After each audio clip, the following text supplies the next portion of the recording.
What's up guys, ☱46. Today I'm going to show you some kit that I'll be using for the upcoming event from American Milsim, Operation Black Site in Alabama. This is the first time that American Milsim's hosted an event at this AO. It looks to be really cool, a lot of CQB, a lot of building clearing, things like that, but there looks to be a lot of wooded area around it too. So if you're familiar with American Milsim, you know that the two main factions are always going to be UFS for your United Federal States, and then you have COST, or the Coalition of Sovereign Territories. Along the way, they've added some other factions. There was the Civilian Defense Force. Recently, there's a Sierra Dynamics SD, and those guys get to dress in like whites, grays, and blacks, and they're kind of a mercenary type thing. They've added the E-10, or European 10. So E-10, or European 10, what it actually does is opens up the options for a lot of different impression kits, and it allows you to play with a lot of different European camos. Now these are all going to be the tan variety, and E-10 backs up UFS. So in essence, E-10 is UFS, and the story goes that they've come over from Europe to kind of help the UFS clean house and get rid of their pesky cost problem. I love seeing this with American Milsim, and they're listening to guys out there, and they know that, you know, a lot of the fun of Milsim, military simulation, is getting that kit, you know what I mean? Airsoft's fun, the game, the actual playing tag with BBs, absolutely, and that's what it's really about, but there's a lot of fun in doing your kits as well. I've decided to go with a Brit kit here. The allowed pattern is going to be for the Desert DPM, which you can see here. Now these fatigues, the top and bottom is going to be in the Soldier 95 or S95 pattern as far as the cut of the uniform. Super comfortable to wear. I'm a big dude and I found my sizes. Love these things. Really comfortable, really breathable. This is gonna be the tropic weight one, so it's really nice in the summertime. Breathes really nice. It's kind of like a nice linen. So I've got just a standard plate carrier front and back plate bags on this guy. Nothing special here at all.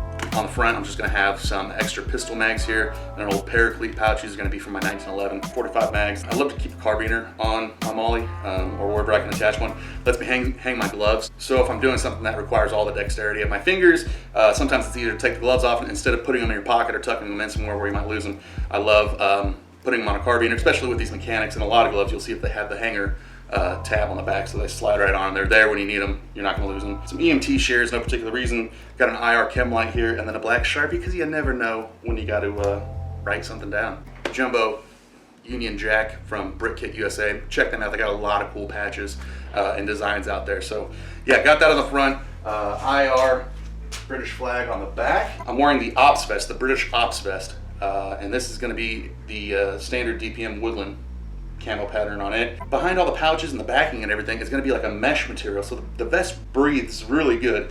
Super comfortable vest. Adjusts in the shoulders, adjusts in the back, so if you need more girth you can add to it, and then if you're a taller guy, you can adjust those shoulders, no problem. Everything's super adjustable, super comfortable. Like, you know, with that mesh, breathing really nice, keeps everything lightweight, but at the same time this thing's got enough pockets on it to where you can take everything you need, even more than what you might need. So watch out, because you can really weigh this Ops vest down. So you got to watch out for that double-edged sword on that. You don't want to bunker yourself down with too much weight, man. As they say, ounces equal pounds, pounds equals pain, and that's true, especially if you're fat already. Tons of pouches on this. You got your two mag pouches here on the front, on the left side of the vest. Now they hold 3 apiece, but you'll see a lot of people only carry 2 of them. 2 mags per pouch there, because it's kind of a tighter fit. Now, before I go too much further, I would like to say that I would have loved to seen some Velcro on these pouches from this British Ops vest.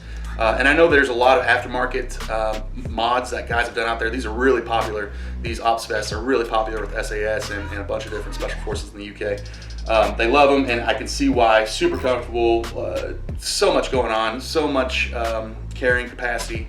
I got everything in here. I got pouches for knickknacks. This is probably where I'll put my, I got a flashlight in here, a pocket knife, my mouth guard, my face wraps in here. Got a pouch for carrying tea bags, because, Brit kit.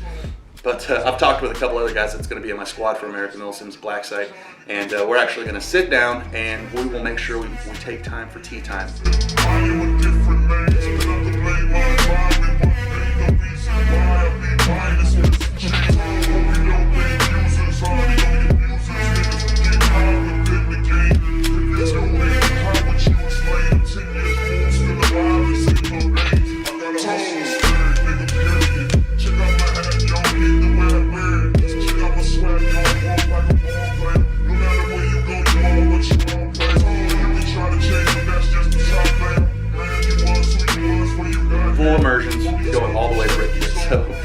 got that, and of course I got the Union Jack flag, so you know, if people gotta ask what we're doing, we'll just drape it down the wall and let people know what's up. So really geeking out on this. It's a lot of fun. Again, you know, for a lot of guys that might have just gotten into airsoft and to Milsim and things, a way to keep things fun for yourself is these different kits. You can kind of end up spending a lot of money on a lot of this stuff, but actually everything that I've got here is a lot of surplus things. So I'd say this whole kit here maybe cost me, I don't know, under $300 for sure. On my back, I've got a Blackhawk Industries, just a 3-day assault pack. Just trying to kind of keep with the theme of everything as far as this particular pattern of desert DPM and when it was in use. You can see that I hit it with some spray paint. A lot of times in the early days of the global war on terror, you see that a lot of soldiers, special forces dudes would get over there and all their kit would be black, even down to tack vests and things like that. So they would just get the rattle can out and hit it with some tan or whatever kind of paint. If you go back and do some research, they used a lot of funky different kind of paint, whatever they could get their hands on to dumb down that black, make them fit in better with their surrounding in Afghanistan or Iraq.